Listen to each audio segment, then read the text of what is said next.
خطاب رضی اللہ عنہ سے جو ہے وہ ذکر کیا گیا کہ کچھ لوگ یمن سے آتے ہیں، تو عمر رضی اللہ عنہ نے کہا کہ ہو آر دے، تو انہوں نے خود ہی جواب دیا یمن کے لوگوں نے، جب عمر رضی اللہ عنہ نے ان سے میٹنگ کی کہ ہو آر یو، تو انہوں نے کہا کہ وی آر المتوکلون، the ones who put their trust in Allah. تو عمر صلی اللہ علیہ وسلم نے کہا نہیں، تم لوگ متوکلون نہیں ہو بلکہ تم لوگ متکلون ہو، متکلون ہو rely on the means not on Allah. کیونکہ متوکل وہ ہے جو بیج بوتا ہے زمین میں اور پھر اس کے بعد اللہ پہ ٹرسٹ کرتا ہے. تو یہ ایک انہیں تلقین تھی کہ تم اگر یمن سے آ رہے ہو تو کچھ لے کر آؤ. بہت یہ بھی خوبصورت ایک ہمیں تلقین کی گئی ہے اس کے حوالے سے. عامر ابن عبد قیس رحمہ اللہ ایک سلف ہیں، وہ کہتے ہیں کہ 3 verses in Allah's book suffice me from all the creation. اللہ اکبر. 3 آیات اللہ کی کتاب میں ایسی ہیں جو مجھے کافی ہیں ہر شر سے، ہر شر کے حوالے سے اور انسانیت کے شر کے حوالے سے. وہ کیا ہے؟ پہلی آیت ہے جی سورہ یونس میں، آیت نمبر 107، وَإِن يَمْسَسْكَ اللَّهُ بِضُرٍّ فَلَا كَاشِفَ لَهُ إِلَّا هُوَ وَإِن يُرِدْكَ بِخَيْرٍ فَلَا رَادَّ لِفَضْلِهِ يُصِيبُ بِهِ مَن يَشَاءُ مِنْ عِبَادِهِ وَهُوَ الْغَفُورُ الرَّحِيمُ. And if Allah touches you with hurt, there is none who can remove it but He. اور اگر اللہ تمہیں چھو لے کسی شر سے، کوئی مصیبت آ جائے، کوئی دور نہیں کر سکتا سوائے اس کے.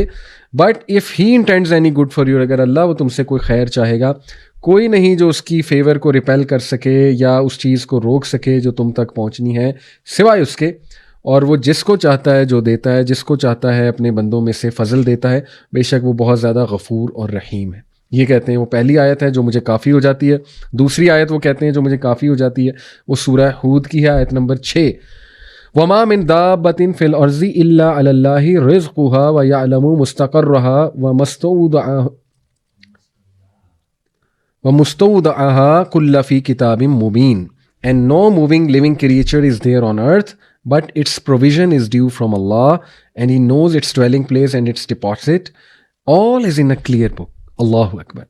کہ کوئی بھی لیونگ بینگ اس ارتھ پر نہیں ہے، لیکن یہ کہ اس کا جو رزق ہے وہ اللہ کے حوالے ہے، اللہ کے پاس ہے، اللہ کی ذمہ داری ہے. اللہ جانتا ہے اس کے ڈویلنگ پلیس کو اور اس کے ڈپازٹ کو. یہ تمام کی تمام چیزیں درج ہیں کتاب مبین، ایک بہت ہی کلیئر بک میں.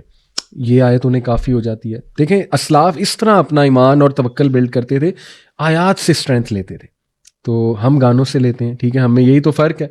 بلکہ وہ ایک بہت خوبصورت بات ہے نا کہ ایک سلف سے پوچھا گیا کہ صحابہ اور ہم میں کیا فرق تھا، تو انہوں نے بڑا خوبصورت جواب دیا کہ صحابہ کے ہاتھ میں دنیا تھی اور دل میں اللہ کی محبت تھی.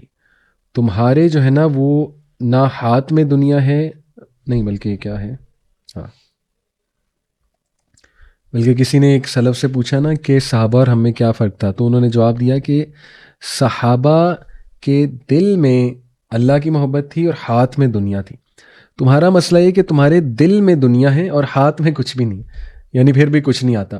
تو یہ فرق ہے کہ دیکھیں صحابہ کا توکل اللہ سے تھا، انہوں نے دنیا کو دل میں نہیں بسا لیا تھا، ہاتھ میں تھی دنیا، امیر بھی تھے صحابہ. لیکن جب یہاں پہ انٹر ہو جاتا ہے مال اور انسان گریڈی بن جاتا ہے، پھر معاملات خراب ہونا شروع ہو جاتے ہیں. اسی طرح تیسری جو آیت ہے وہ سورہ فاطر کی ہے، اور وہ ہے جی آیت نمبر 2، چیپٹر 35 ورس نمبر 2. وہ کیا ہے جی؟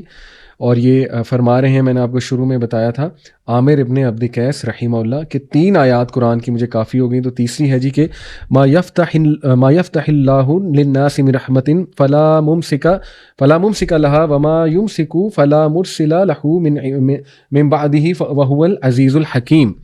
دوبارہ پڑھ لیتا ہوں. ما یفتح اللہ للناس من رحمت فلا ممسک لها وما یمسک فلا مرسل له من بعدہ وهو العزیز الحکیم. آیت نمبر 2 سورہ فاطر. Whatever of mercy that is of good Allah may grant to mankind, none can withhold it, and whatever He may withhold, none can grant it thereafter, and He is the Almighty, the All-Wise. Subhanallah, Subhan.